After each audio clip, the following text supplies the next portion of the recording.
són els meus companys. Avui estarem a l'Àrea Molina, el Marc Antoni i l'Alejandro Suárez. I hem fet un PowerPoint de l'edat antiga.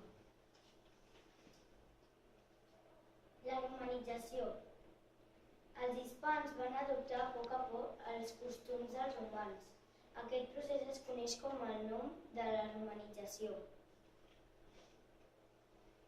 La romanització va començar amb els legionaris que eren els soldats romans.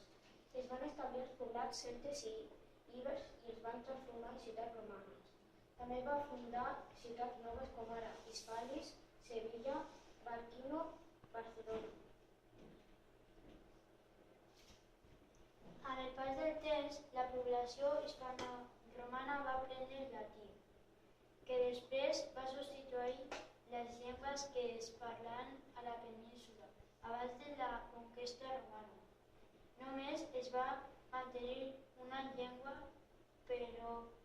preromana, el basc.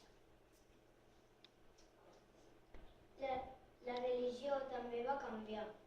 Al principi, la majoria de la població hispana adoptava els déus romans, però l'any 380 després de Crist, el cristianisme es va convertir en la religió oficial de tot l'imperi romà.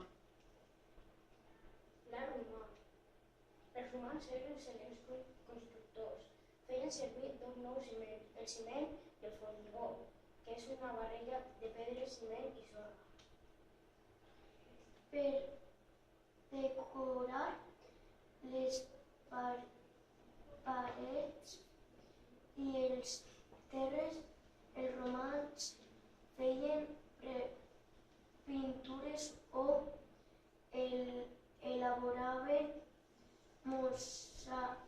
mosaics a base de petites pedres o vidres de colors. Esperem que us hagi gustat i agradat i fins una altra. Adeu!